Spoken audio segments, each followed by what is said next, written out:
What's going on, guys, and welcome back to Baker's DIY Lifestyle. So today I'm going to be working on my 2003 Harley Davidson Ultra Classic, and what I'm going to be doing is attempting to put a 140 tire on the back of this thing.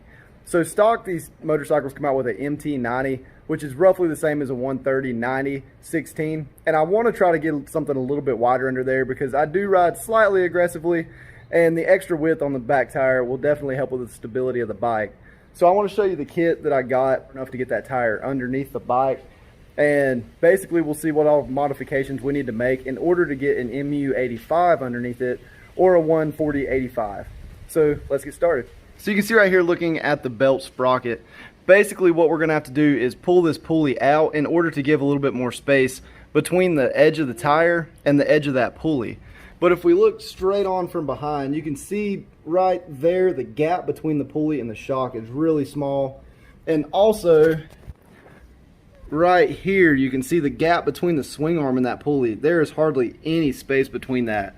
So that's really what we got to look out for, is just make sure this doesn't rub anything. And then underneath, the belt guard is almost sitting right on this tire right now. So I need to see if I need to cut anything off of that and just make it where it's not going to rub the tire. So this is a belt pulley spacer. So what we're going to do when we take the wheel off is actually put it between the pulley and the wheel right here, and that's going to space it out just far enough that we should be able to get a 140 underneath it. But the one thing I wanted to check was right here, and you can see it does fit pretty easily between the swing arm and the pulley. So I know it's not going to rub right there, but it is extremely close. So you definitely can't go any bigger on this spacer. It is the absolute widest you can go for that tire. The only other spot that I noticed was close was right here on this shock. And you can see all it's hitting is this rubber boot right here.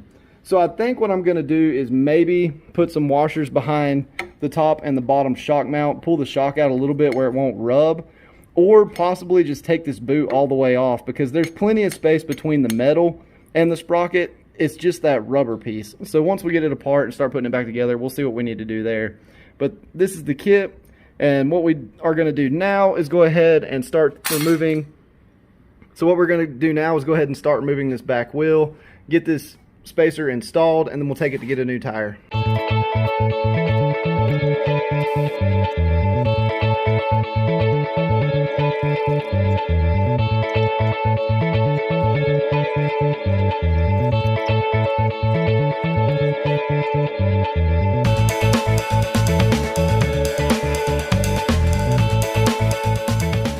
Alright, so we just got the back tire off, and what we're going to do now is go ahead and pull that pulley off, put the spacer in, get it ready to go. And then what we need to do on the bike, I found out that my brake pads are almost worn out, so I'm hoping the shop is going to have a set that I can get to replace those while I have it apart. And then looking at it, it looks like we're going to have to take a little bit of material off the belt guard before we get the tire back up in there. And like I say, get some washers maybe behind the shocks, and we should be able to put it back together. So right now what I'm going to do is start working on the wheel, get the brake pads out, and then we'll take that and get a new tire put on.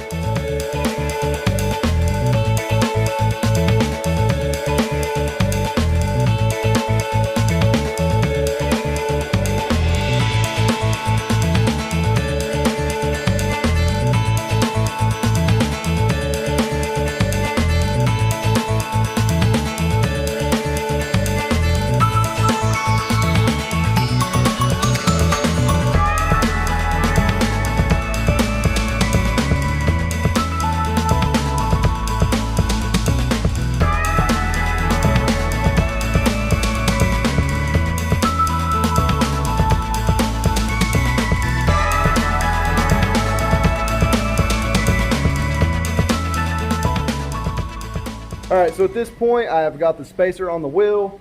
I put a couple washers behind both shocks to pull them out a little bit, so hopefully the tire won't hit those. And the last thing I gotta do before I go get the tire put on the wheel is cut off a little piece of the belt guard under there. So it looks like it's got just a little flap that the MT tire actually rubbed against stock. So it's not really that big of a deal, just because it is just a little piece of rubber that protects the belt. But I think I'm gonna have to cut it off anyway, just because now pushing back into it, it's going to hit it a lot harder. So I'm just going to cut a little piece of it off where the tire would rub it. And other than that, I think we'll be ready to put the wheel back on. So I'm going to get doing that, Then we'll get the tire replaced, hopefully get some brake pads to go with it. We'll come back and put everything back together. So you guys should be able to see right here, that's where the stock tire rubbed this little flap. And whenever the belt's all the way up, it doesn't actually rub the belt as the belt's turning.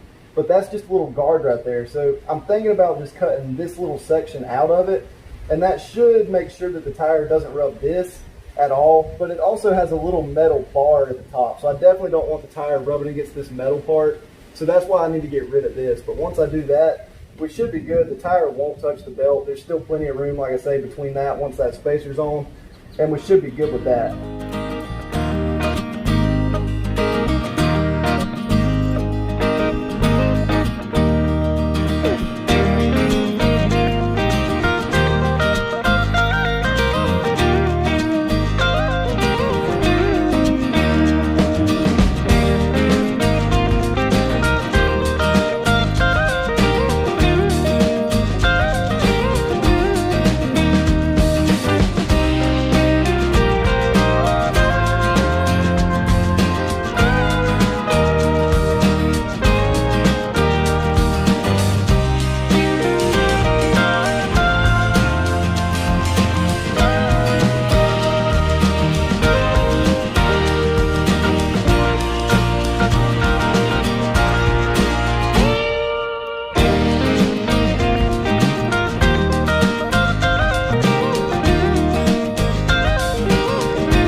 Guys, so that is it for this project. So we got the bike put all the way back together, and a few of the things that really were a little bit harder than I thought they were going to be was sliding that brake rotor back up into place with the brand new pads on.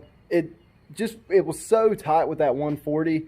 You don't really have enough room to twist the tire back and forth, and it puts it in a bind. So like you just have to work back and forth real slow, figure it out. Try not to get frustrated. It can be difficult. But once you get it to slide up in there, it's good to go. So I took it around the block. It rides awesome. That 140 definitely gives it a nice feel leaning back and forth. Of course, I haven't taken it anywhere yet, but I'm sure once I get it up in the mountains and really lean into some corners, I will feel that extra traction and hopefully a lot more stability when I'm sort of riding the bike pretty aggressively. With the spacer kit, I added 2 washers behind each shock. It spaced the shock out enough that it is not rubbing the pulley at all. The tire has a good 1/4 inch between the belt and the edge of the tire. And checking the fender clearance, it doesn't look like I'm going to be hitting anywhere underneath the fender as well. So I did take a hammer and sort of tap under the fender. I'm not sure if I got that on video. I did run out of storage when I was trying to get the tire back up underneath it. But I'm super excited with the way the bike looks now. And of course, I went from a white wall to a black wall. And you can sort of see that there. So I will be replacing the front tire just at a different time to get rid of that white wall.